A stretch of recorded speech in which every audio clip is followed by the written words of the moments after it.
Assalamualaikum teman-teman, selamat datang ya di channelku. Channel ini cocok untuk kamu yang suka tutorial bebikinan yang unik dan seru. Jangan lupa di subscribe ya, karena dengan subscribe teman-teman sudah mendukung channel ini untuk terus memberikan inspirasi. Selamat menonton.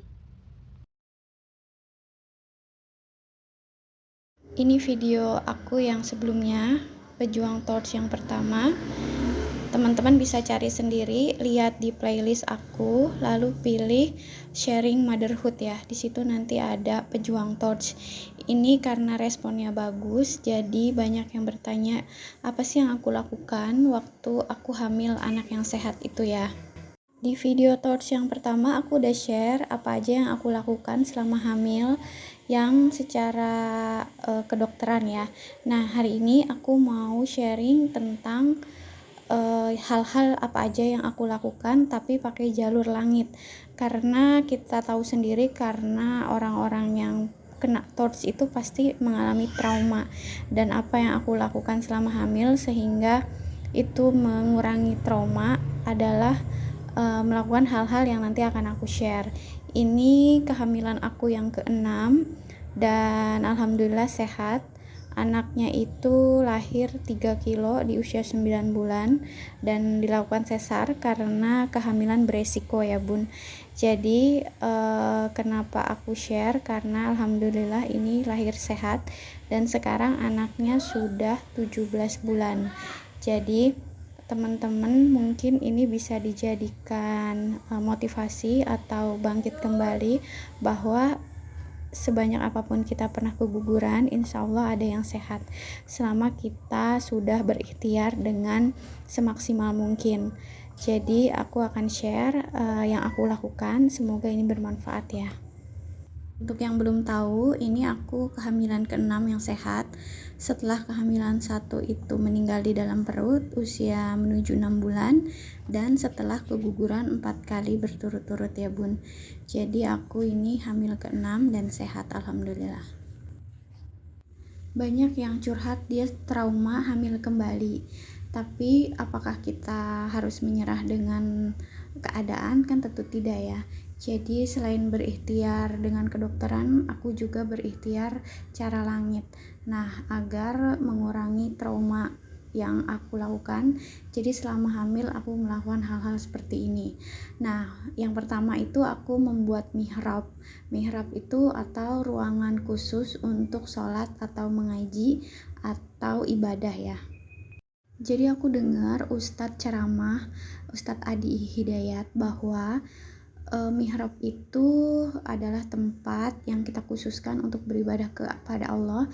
Semoga di mihrab itu kita bisa khusyuk, kita bisa sholat, mengaji dan berdoa, dan semoga rahmat Allah turun di situ gitu. Jadi kita bikin mihrab, ruangan khusus atau pojokan rumah yang tidak sederhana aja, nggak masalah. Yang penting kita khususkan di sudut tersebut kita untuk mengaji, berdoa, sholat, lakukan di tempat tersebut, sehingga saat kita berdoa semoga doa-doa kita tercapai atau terkabul dengan cepat gitu ya, dan minta doa janin kita sehat dan lancar melahirkan sampai usia 9 bulan dan sehat walafiat terus sampai besar.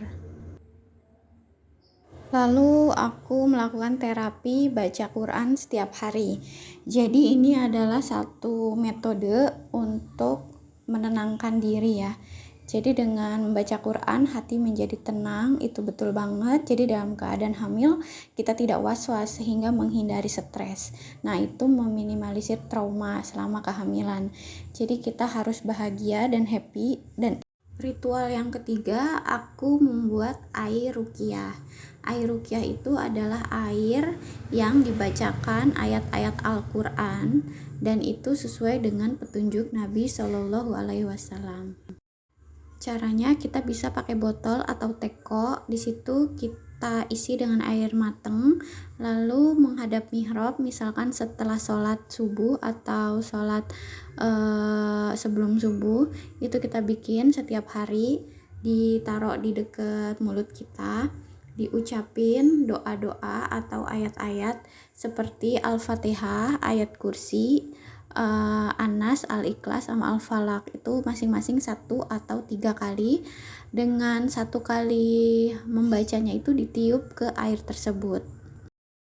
Kenapa aku bikin air ruqyah itu? Karena secara manusiawi kita juga suka berprasangka ya. Kita nggak pernah tahu apakah keguguran kita berkali-kali ini hanya medis saja atau bisa jadi faktor yang di luar medis seperti penyakit ain. Penyakit ain adalah penyakit yang didatangkan dari mata jahat atau mata kagum. Kita nggak pernah tahu apakah ada orang jahat yang melihat kita atau foto kita di sosmed sehingga itu berdampak seperti sihir ke dalam tubuh kita. Dengan minum air ruqyah ini saya merasa lebih tenang lagi hidupnya, kehamilannya, sehingga merasa penjagaan Allah itu sudah di tubuh saya sudah ikhtiar. Jadi semoga semua kehamilan ini berjalan dengan lancar dan membuat kehamilan itu semakin mudah setiap harinya, tidak jadi was-was dan tidak menimbulkan prasangka-prasangka aneh terhadap siapapun gitu. Kita sudah berusaha dan berdoa. Lalu ikhtiar yang selanjutnya, aku sedekah Jumat itu bisa pakai membagikan nasi atau uang ke dalam kenceleng. Jadi bisa nanti kita masukin ke masjid 2 atau 3 bulan sekalian gitu ya bun.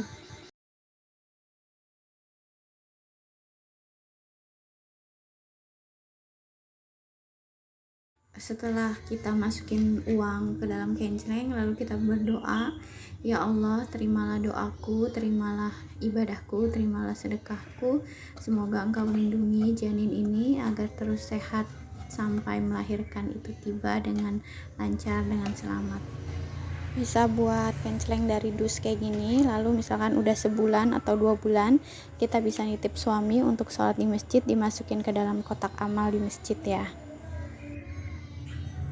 Yang terakhir, ikhtiar aku mendengarkan murotal sepanjang hari.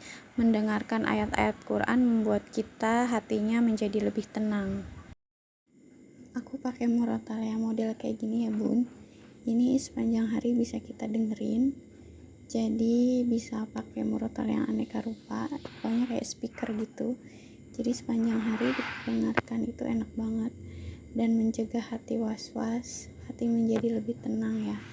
Alhamdulillah, semoga videonya bermanfaat. Itu sudah aku share 5 cara yang aku lakukan selama hamil. Semoga bisa membantu bunda-bunda untuk tetap semangat ya.